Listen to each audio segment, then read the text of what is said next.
Olá! Estou aproveitando os últimos raios de sol do dia 28 de outubro, de 2019 para aqui fazermos a gravação no comentário da lição número 9 desse trimestre, que é sobre Esdras e Neemias, E o título da lição é Provas, Tribulações e Listas. Podia ser Provas, Tribulações, Genealogias e Listas. Hoje está um dia bastante quente aqui no sul, mas nesse momento está muito agradável. Já está próximo do sol se pôr. Santíssimo e poderoso, grandioso Deus que está nos céus, por favor abençoe o nosso estudo aqui, para que seja de algum proveito a quem o assistir. Em nome de Senhor Jesus Cristo, amém. Muito bem, essas lições aqui para mim trouxeram muitas novidades, Aprendi muitas coisas novas. Eu vou ler aqui Neemias 10, versículo 29. Firmemente aderiram a seus irmãos, seus nobres convieram numa imprecação e num juramento de que andariam na lei de Deus, que foi dada por intermédio de Moisés, servo de Deus, de que guardariam e cumpririam todos os mandamentos do Senhor nosso Deus, e os seus juízos e os seus estatutos. Já vem minhas aves aqui, caminhar por aqui, às vezes vem cantar para mim. Aves têm disso. A grande vantagem de ave é que a ave canta. Todas as aves cantam. E às vezes elas vêm cantar para a gente. É os pais que sabem que gostam, que a gente gosta. Vem cá, vem cá. Não está com. Bom, genealogia se refere a pessoas, E lista se refere a coisas, por exemplo, as listas do material do templo, etc., que foi fabricado, que foi produzido, que foi levado para a Babilônia, que retornou de Babilônia. E assim vai, e as genealogias. Eu fico pensando, como que nós estudaríamos a Bíblia se não conhecêssemos os personagens da Bíblia? Os pais, os filhos, os netos, os bisnetos, enfim. Se não conhecêssemos a genealogia de Jesus, por exemplo, a genealogia de Abraão, seus ascendentes, A Bíblia seria um livro estéril, porque a Bíblia é composta de atos de pessoas, que foram pessoas que fizeram. Davi, por exemplo, tem lá a história de Davi, os feitos de Davi, as coisas boas que ele fez, as coisas más que ele fez, etc. Daniel, por exemplo, um personagem que eu gosto muito, Jesus Cristo. Seriam soltos dentro da Bíblia. Olha, Davi, mas quem foi Davi? Foi filho de quem? Etc. Qual foi a sucessão? Precisamos disso. Nós precisamos da genealogia. Não é para destacar quem é importante, quem não é importante. Por exemplo, é interessante se saber que Raabe foi uma mulher prostituta ascendente de Jesus Cristo, ascendente de Davi, inclusive, também, Então ela se converteu. Como é bonito saber disso, que uma mulher que era de um tipo de vida se tornou bem outro tipo de vida, um tipo aprovável por Deus. Como é bom saber isso. Tem tanta coisa importante para que se introduzisse as genealogias na Bíblia. Como que nós leríamos a Bíblia sem conhecer os seus protagonistas, os seus personagens, Bom, aqui o título Deus da história é muito interessante. Satanás, por exemplo, Lúcifer, sempre quis ter o seu reino. Na verdade, quis ter o seu império, porque ele é um dominador, um tirano, cruel. E na verdade, nunca conseguiu. Quando ele tinha um império, vinha outro império dele mesmo destruir aquele. Então ele tem uma sucessão de impérios. E hoje, a rigor, ele não tem império algum. Porque não existe uma nação hoje que seja absolutamente dele, que subjugue as demais, porque, aliás, hoje não tem império no mundo, né? Império é quando uma nação domina sobre outras, ou outras, né? Então Deus sempre estava no controle e no comando, né? No controle quer dizer, estava sempre ciente do que se passava. Aliás, Deus está ciente do que se passou, do que está se passando, do que ainda vai se passar. Isso é uma das coisas que mais me admiro em Deus. E no comando, isso quer dizer que Ele toma decisões e faz acontecer coisas, né? Deus não está só no controle, ou seja, Deus não está só ciente do que se passa, Ele também toma decisões. Porém, Ele, ao mesmo tempo, respeita o livre-arbítrio nosso. Mas, às vezes, Ele age contra o nosso livre-arbítrio. E o pior de tudo, isso se chama ato estranho de Deus. O pior de tudo é que Ele precisa fazer assim. Por exemplo, no dilúvio. O dilúvio, ele matou milhões de pessoas, certamente, e animais, etc. Né? E pergunta para os antediluvianos se eles quiseram que Deus fizesse isso. Não era da vontade deles, portanto estava contra o livre-arbítrio deles. Mas, nesse caso aqui, se eu fosse Deus, teria feito o mesmo. Porque eles se tornaram não só repreensíveis, como se tornaram inconvenientes nesse mundo. E sobrou uma família. Se Deus deixasse rolar, deixasse seguir como estava, a história do mundo teria terminado bem antes de Jesus vir pela primeira vez aqui. Então Deus está no controle do comando. Por exemplo, no caso de Belsazar, esses vasos sagrados que o Babilônia trouxe para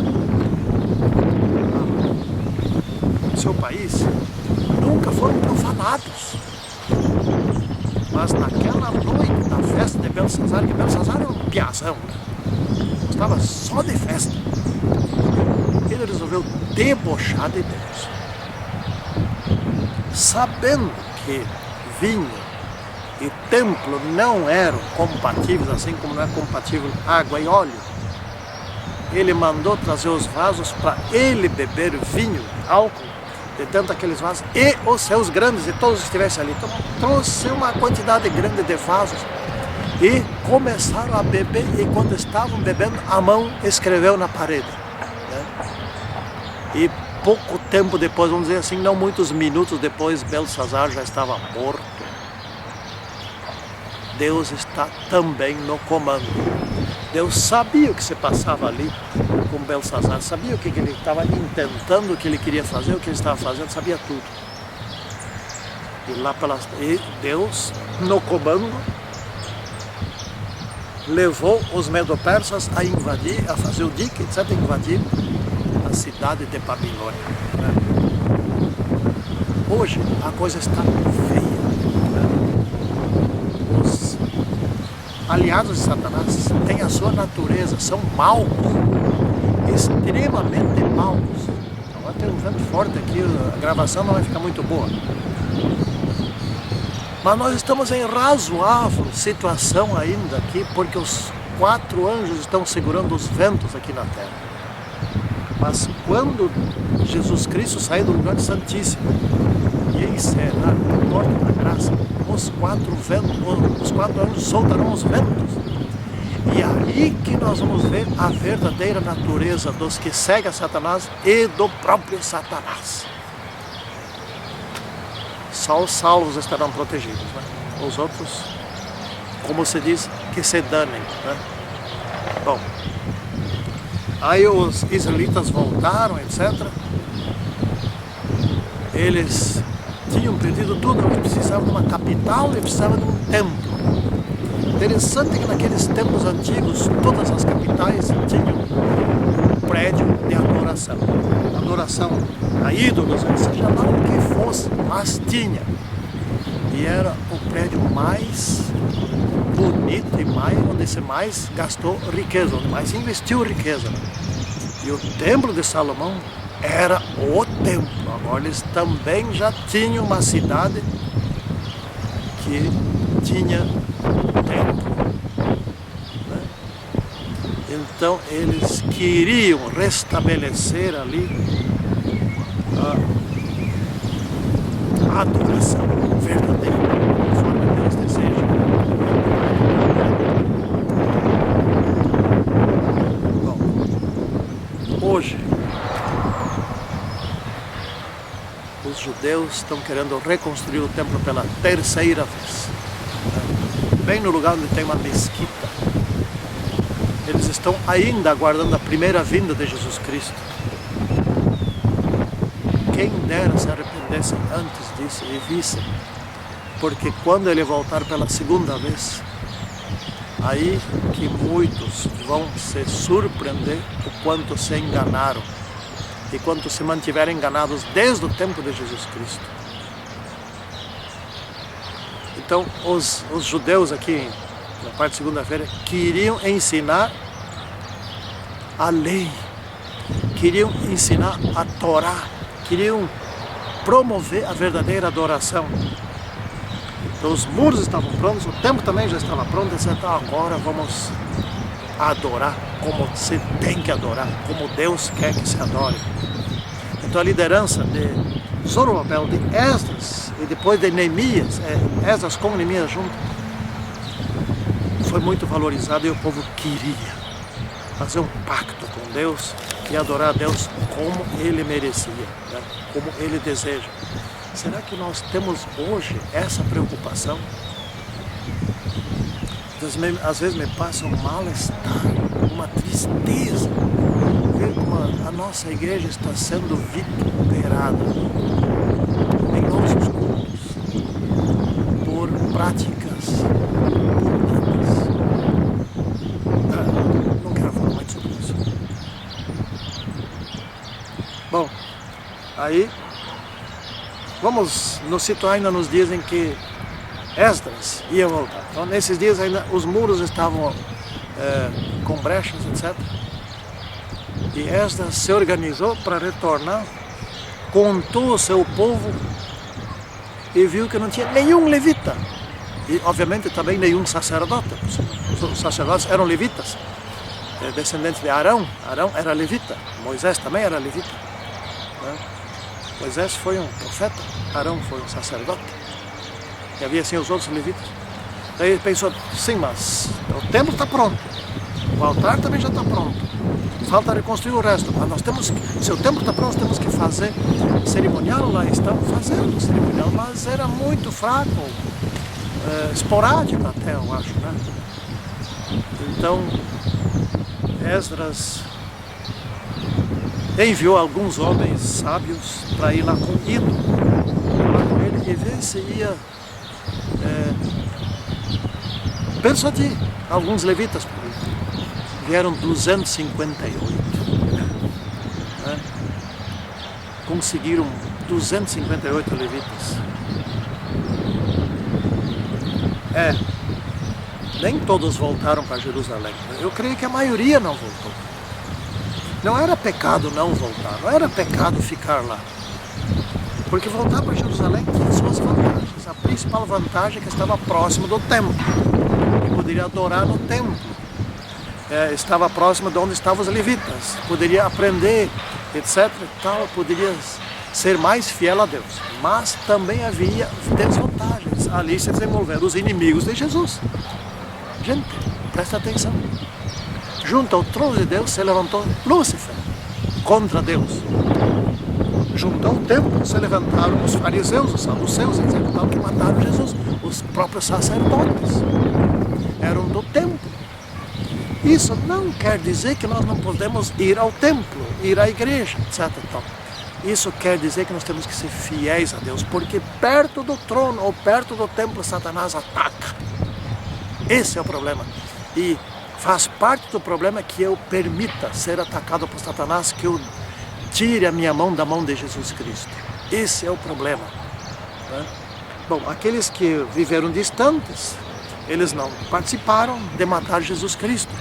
Na verdade, eles vieram uns dias depois, ali na festa da Páscoa, depois da Páscoa, e ouviram o sermão dos apóstolos, no dia do Pentecostes.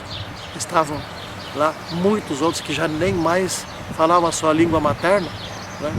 Então falaram em línguas para essas pessoas que vieram da diáspora e vieram ali para adorar no templo. Eles estavam longe, não tinham voltado aquela vez, mas ouviram de Jesus também.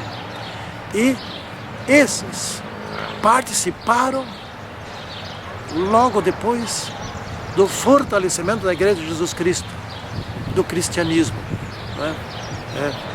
Então, ficar, não voltar para Jerusalém teve suas vantagens, porque eles já estavam no lugar para onde o cristianismo iria e deram um grande apoio, né? Bom, no tempo de Esdras, no tempo de Neemias, eles se deram conta de que não podiam mais brincar com a adoração, que não deveriam mais se bandear para falsos deuses. Leia Jeremias capítulo 2, né?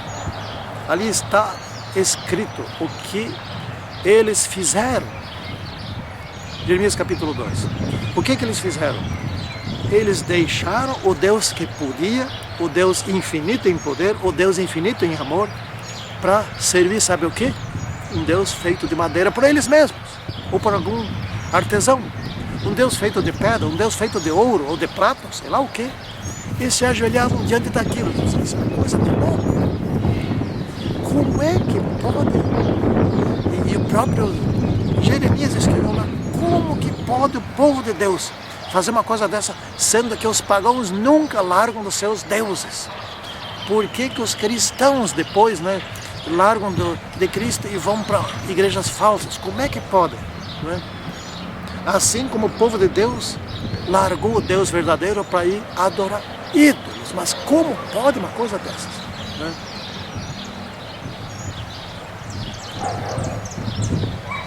Bom, o caminho era 800 quilômetros para voltar, era perigoso, né?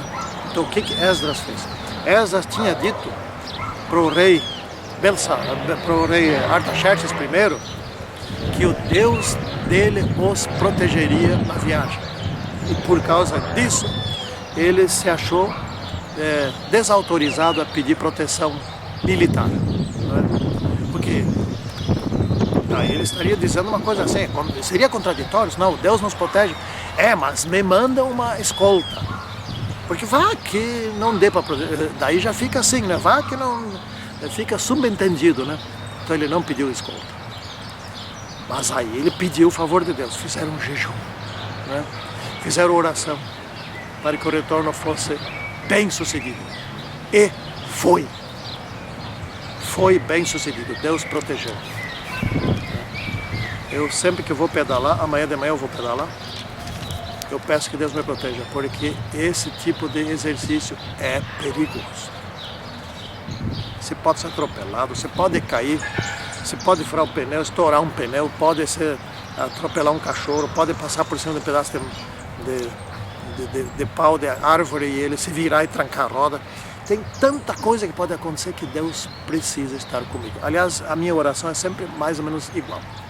Meu anjo vai junto comigo, porque meu anjo não é onipresente. E a Trindade sempre está comigo. A Trindade está em todo lugar. É mais ou menos essa oração que a gente faz. Bom, uma vez na Cidade Santa, Esdras e Neemias descobriram uma outra coisa. Nem todos queriam morar na cidade e havia pouca gente para morar na cidade. Então resolveram fazer um sorteio. Se combinaram de que 1 em cada 10 pessoas moraria em Jerusalém. Mas por que não queriam morar em Jerusalém? Bom, talvez porque muitos tinham terras, heranças em outro lugar, né? Então eles iriam lá para suas heranças, seus familiares, né? Talvez porque Jerusalém, sendo a capital, sempre seria perigosa, porque qualquer ataque ia direto para a cidade de Jerusalém, cercava a cidade, todo mundo morria de fome. De fato aconteceu isso. Os romanos, no tempo de Jesus, logo depois, no ano 70, cercaram a cidade e destruíram tudo, destruíram o templo de novo, né? Bom, e também era mais fácil naquela época viver no campo. Você podia ter o seu gado, podia ter suas plantações, etc. E viveria, e a terra era boa, né? Viveria bem. Já na cidade teria que viver de comércio. E comércio é uma coisa mais astuta, né? Mais perspicaz. Bom, então, assim, resolver a questão da povoação da capital. Hoje é o contrário, hoje tem que ver se consegue persuadir as pessoas para sair das capitais. As capitais estão inchando, tem, por exemplo, São Paulo, aquilo é um caos de tanta gente, né? Então, mas naquela época teve esse problema. Gente, uma das coisas que eu aprendi nessa lição aqui foi a seguinte: eles conseguiram resolver todos os seus problemas. E eram grandes, né? Por exemplo, construção do muro, reconstrução do muro. Construíram em 52 dias, né? Construíram o altar, reconstruíram o templo, restabeleceram a adoração, fizeram tudo e foram bem-sucedidos. A pergunta seria assim: mas como foram bem-sucedidos se o grande inimigo dele era Lúcifer, Satanás? Nosso amigo é maior, é infinitamente maior. Santíssimo e poderoso Deus, abençoe-nos para que nós estejamos ao lado daquele que pode. Em nome de São Jesus Cristo. Amém.